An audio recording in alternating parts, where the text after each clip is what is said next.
जी बताएं कि क्या करना चाहते हैं पंचायत के लिए। पंचायत के लिए हम सब आदमी के गोर लगै छी। आदमी मिल कऽ हमरा आशीर्वाद दियौ। जहिना सब आदमी रखने छलिए तहिना सब आदमी फेर से आशीर्वाद दियौ। हमरा ई विश्वास अछि जे अहाँ सब आदमी मिल कऽ हमरा आशीर्वाद देबै। के पंचायत में खड़ा उतरब, गाँव के बेटी छी हम सब। जहिना मान सम्मान सब दिन रखलहुँ हन तहिना सब दिन रखब। कहियो हम अहाँ के बिसरब नहीं।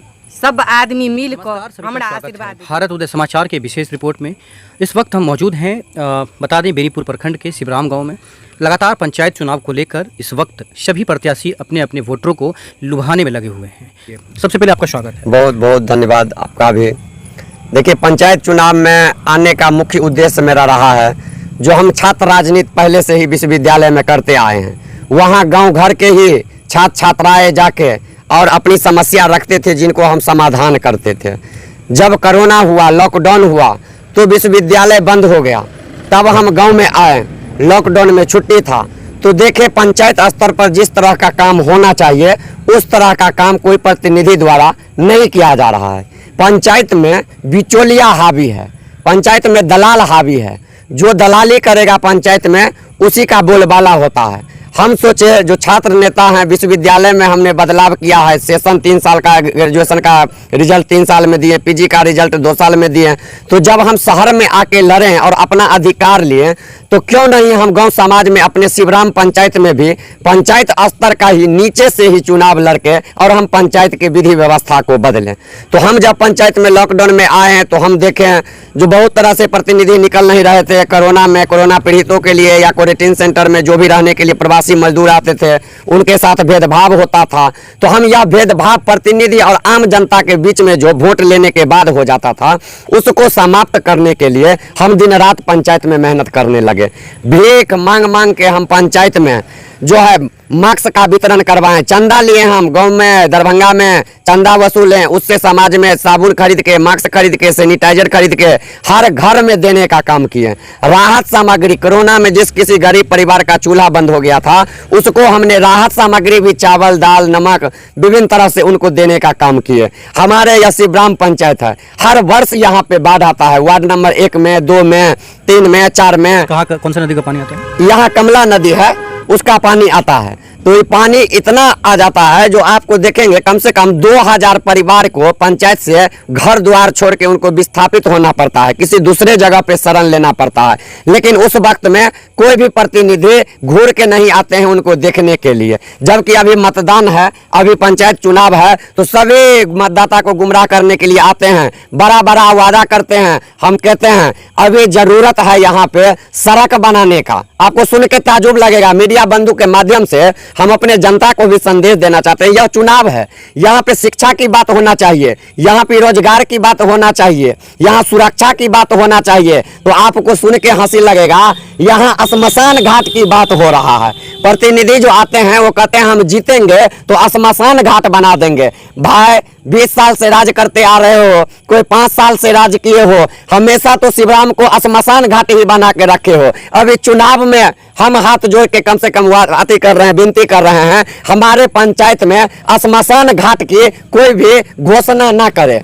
हम चाहते हैं मेरा पंचायत स्वस्थ रहे, सुरक्षित रहे, शिक्षित रहे। यहाँ पे हॉस्पिटल की व्यवस्था होना चाहिए, यहाँ सहायक थाना की व्यवस्था होना चाहिए, यहाँ जो है छात्र छात्राओं के लिए पुस्तकालय की व्यवस्था होना चाहिए। लेकिन प्रतिनिधि यह छोड़ के यहाँ सड़क की व्यवस्था होना चाहिए, नाला की व्यवस्था होना चाहिए, उसको नजरअंदाज करके श्मशान घाट बनाने पे वोट मांग रहे हैं। ये बताएं कि अभी क्या कमी लग रहा है कि आप लोग यहाँ प्रत्याशी बने हैं इस बार? देखिए, पंचायत में पूरी तरह से कमी है। जल नल योजना सरकार का फेल है। एक वार्ड में हम अपने 6 नंबर वार्ड में एक जल नल का काम करवाएं। सरकार की तरफ से एक बोर्डिंग का पैसा मिला हुआ था लेकिन वार्ड मेंबर और सचिव को भुगतना पड़ा। 3 बोर्डिंग फेल कर गया, फिर भी वहां पे सक्सेस करवाएं। लेकिन मेरे पूरा पंचायत में मेरा वार्ड नंबर 6 छोड़ के किसी भी पंचायत में जल नल नहीं चला और ना ही सड़क बना, ना ही एक भी 5 साल में नाला बना, ना ही छात्र छात्राओं के लिए कोई प्रायोगिक परीक्षा यूपीएससी बीपीएससी की तैयारी करे,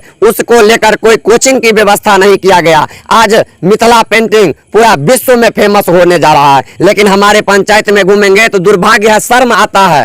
हम छात्र छात्राओं से जब मिलते हैं तो आंख से आंसू निकलने लगता है उनका दुख देख के।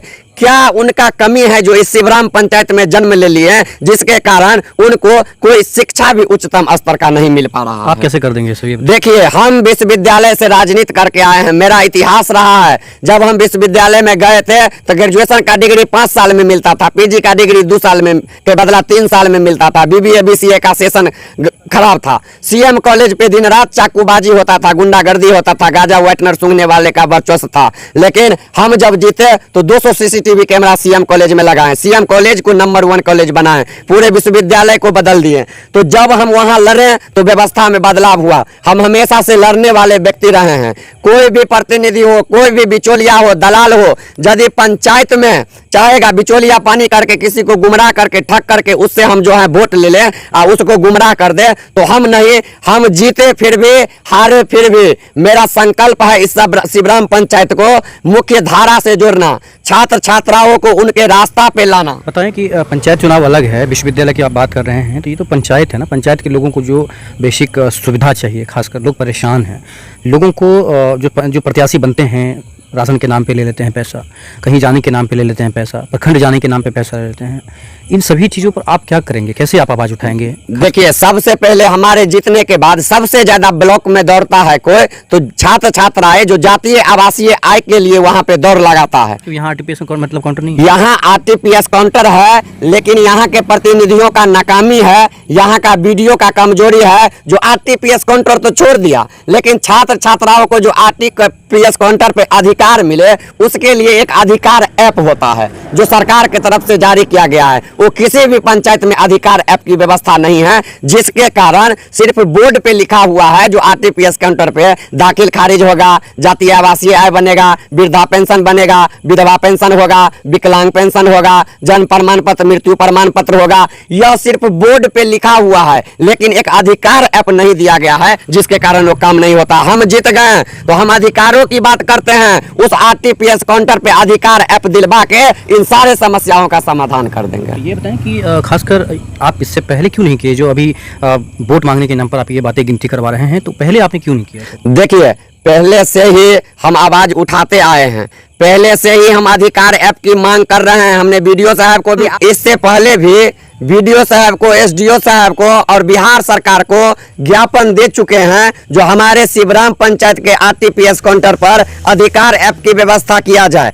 हम इससे पहले भी, हम अभी चुनाव लड़ रहे हैं तो लोगों को लग रहा है कि हम तो 5 साल से सेवा कर रहे हैं। यह बिचौलिया जो है सो इतना भारी संख्या में पंचायत में है, जो आप देखते होंगे समिति उम्मीदवार में कितना प्रत्याशी खड़े हो गए हैं, मुखिया में कितना खड़े हो गए हैं। वो समाज के लिए एक रोज काम नहीं किए हैं, लेकिन हम बाढ़ पीड़ितों के लिए अंचल कार्यालय में धरना दिए, सीओ साहब का घेराव किए, कर्मचारी का पंचायत में घेराव किए। हमारे ही चुनाव लड़ने से पहले जब बाढ़ में विमल कमती जीत के गया था और 5 साल से दर्शन नहीं देने के लिए आया, तो हमें जब बाढ़ में वो एक रोज हमको दिखाई दिया तो हम उसके 5 नंबर वार्ड में घेराव करके उसको जाने नहीं दिए, और घेराव करके हमने काम करवाया। हमने कम्युनिटी किचन का व्यवस्था यही कभी कुट्टी में करवाया, फरदाहा में करवाया, जिसमें बरहत्ता बांध के जितने बाढ़ पीड़ित थे सब आके वार्ड 1, 2 के स्कूल पे खाना खाएं। यही 5 नंबर, 6 नंबर और 7 नंबर में कम्युनिटी किचन की व्यवस्था करवाएं। तब हम चुनाव लड़ने के फिराक में नहीं थे, तब हम समाज की सेवा कर रहे थे। ये बताएं कि खासकर अभी आपका जो पंचायत है अभी अंधेरा लग रहा है, अभी लाइट कटा हुआ है जो भी, और महिलाएं जो हैं इस मोहल्ले से उस मोहल्ला भी नहीं जा पाती होंगी क्योंकि अंधेरा भी है, रात का समय है। महिला की सुरक्षा को लेकर महिला प्रत्याशी हैं, तो क्या कहना चाहते हैं? इन सभी बातों पर आप लोग क्या करेंगे? देखिए, मेरा जो है, हम पंचायत चुनाव जीतने के बाद सबसे पहले तो महिला प्रत्याशी हैं। मेरी दीदी रिंकू दीदी है जो समाज की बेटी है, गांव की बेटी है। हम अपने माँ को उम्मीदवार नहीं बनाया, हमने अपने भाभी को उम्मीदवार नहीं बनाया, किसी तरह से अपने परिवार के सदस्यों को उम्मीदवार नहीं बनाया। गांव की बेटी है, उसको हमने प्रत्याशी बनाया ताकि गांव की जो महिलाएं हैं उसको यदि किसी भी प्रकार से कोई समस्या होगा तो घर पे आने के बाद मेरे मम्मी से वो बात नहीं कर पाएंगी, थोड़ा सा शर्माएंगी, मेरे भाभी से उनको शर्म लगेगा। लेकिन यह बेटी है, जिससे दिल खोल के बात कर सकती हैं वो लोग। तो महिला कैंडिडेट है और महिला सुरक्षा के लिए ही, महिला सशक्तिकरण को कैसे बढ़ावा मिले, इसके लिए महिला को जीविका दीदी समूह से जो जुड़ी हुई हैं उनको 200 को घर बैठे हम लोग रोजगार देंगे। कैसे दे देंगे आप, कैसे दे देंगे? हम देंगे इसलिए क्योंकि मेरे पास बहुत तरह से कंपनी है जो बाहर में है, जो चाहते हैं जो गांव घर में हम पैकिंग ही, टॉफी को पैकिंग करवाएं, पापड़ पैकिंग करवाएं, दाल की पैकिंग करवाएं, चिप्स की पैकिंग करवाएं, बिस्कुट की पैकिंग करवाएं, सिम कार्ड की पैकिंग करवाएं। तो विभिन्न तरह से काम है, लेकिन पंचायत स्तर के जो नेता है उनका वहां तक पहुंच नहीं है जो वो वहां से लाएंगे। हम मिथिला पेंटिंग का ट्रेनिंग दिलवाएंगे सभी महिलाओं को, ताकि उनको कहीं बाहर से रोजगार का भरोसा न रहे। यदि उनके हाथ में कला आ जाएगा तो वह घर में मिथिला पेंटिंग बनाएंगे और जयप्रकाश का भी जरूरत नहीं पड़ेगा। दरभंगा, मधुबनी या बेगूसराय या दिल्ली में जाके उसको बेच के वो अपना भरण पोषण करेंगी। तो आपको ये पता है कि इस पंचायत में कितना वार्ड है, जिस वार्ड में आप खड़े हो रहे हैं? देखिए इस और वार्ड के अभी तक आप कहाँ कहाँ घूम चुके हैं? देखिए इस पूरे पंचायत में 18 वार्ड है। बेनीपुर में जनसंख्या के मामला में यह दूसरे तीसरे स्थान की पंचायत है और मेरा क्षेत्र 1 से 9 तक है। 9 वार्ड से हम समिति लड़ रहे हैं, जिसमें हम 9 वार्ड पे, आज चुनाव है इसलिए नहीं, चुनाव से पहले ही से भ्रमण करते आ रहे हैं। आम जो जनता है, जो मतदाताएं हैं, उन सभी से डायरेक्ट मिल रहे हैं। अभी पंचायत में देखते होंगे जो उम्मीदवार खड़े हुए हैं उनका बिचौलिया जाता है वोट मांगने के लिए, जो आप मुझे वोट दीजिए, हमारा कैंडिडेट है, ये है, लेकिन हम अकेले अपनी बड़ी बहन रिंकू दीदी प्रत्याशी है, उनको लेके इस समाज में घर घर जा रहे हैं और उनको भरोसा दिला रहे हैं जो बेटी को आशीर्वाद दे, गांव की बेटी है, यह आपकी मान सम्मान को ठेस नहीं पहुंचने देगा। और कहते हैं हम पहला ऐसा व्यक्ति होंगे और भाग्यशाली हैं जो हम शिवराम गांव में जन्म लिए हैं। और यह शिवराम 29 तारीख को हम जो घूमे हैं उससे आंकड़ा लगा है, इस सभी बिचौलियों को खदेड़ के भगा रहा है। एक गरीब का बेटा जो 5 साल से संघर्ष किया है, बाढ़ में, कोरोना में, यूनिवर्सिटी में, विभिन्न तरह से पंचायत में सड़क निर्माण करने को लेकर हो या विभिन्न तरह का जीविका दीदी को लेकर हो, सभी को जो संघर्ष किए हैं वह रिकॉर्ड टूटेगा। अब पूरा बेनीपुर में रिंकू दीदी मेरा बहन ऐसा प्रत्याशी होंगे जो 2000 वोट से जीतेंगे। हम कह रहे हैं 10 ठो प्रत्याशी है, वो 10 प्रत्याशी में यहाँ पे 3500 मतदान होगा, जिसमें 2000 जयप्रकाश का होगा, 1000 में इन 9 रहेंगे बिचौलिया। इनको वोट देने नहीं जा रहा, इनके पास जो बिचौलिया है या मतदाता जो दारू पीने वाला है वो लोग घूम रहा है। इन लोगों के पास भीड़ है, वो शराब का भीड़ है, पैसा का भीड़ है। अपने पंचायत के मतदाताओं से हाथ जोड़ के विनती यही करना चाहते हैं कि यह गरीब का बेटा जयप्रकाश 5 साल से संघर्ष किया है। हम सड़क पे हैं, कोई प्रत्याशी घर में होंगे, लेकिन हम सड़क पे हैं। हम अपना जीवन जीने पे मजबूर हैं। मुझे 1 रुपया का कहीं से इनकम नहीं है और नहीं इस समाज में हम किसी भी मतदाताओं से या जनता से 1 रुपया लिए हैं। हम ईमानदारी पूर्वक आपका 5 साल से सेवा किए हैं।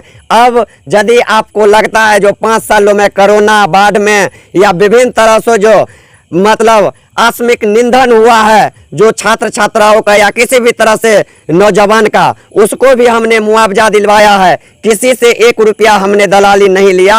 आपको लगता है यदि हम 5 साल से सेवा किए तो आप मेरे बड़ी बहन रिंकू दीदी को कोदाल छाप पर वोट देकर 1 तारीख को इतिहास रच दीजिए, जो शिवराम का विकास गरीब का बेटा ही करेगा, चोर दलाली बिचौलिया और करोड़पति नहीं करेगा। हम बहुत बहुत धन्यवाद आपका। हम आपके विश्वास पे खड़े उतरेंगे। बहुत बहुत धन्यवाद। ये थे मेरे साथ जयप्रकाश, जिनकी दीदी रिंकू देवी इस पंचायत से पंचायत समिति की उम्मीदवार बन रही हैं। ऐसे ही किसी और प्रत्याशी का इंटरव्यू सुनाएंगे पंचायत चुनाव को लेकर। अब देखने की बात यह है कि आखिरकार जो इस गांव के लोग हैं, इस पंचायत के लोग हैं, इस 9 वार्ड के जो लोग हैं, इन्हें कैसे अपना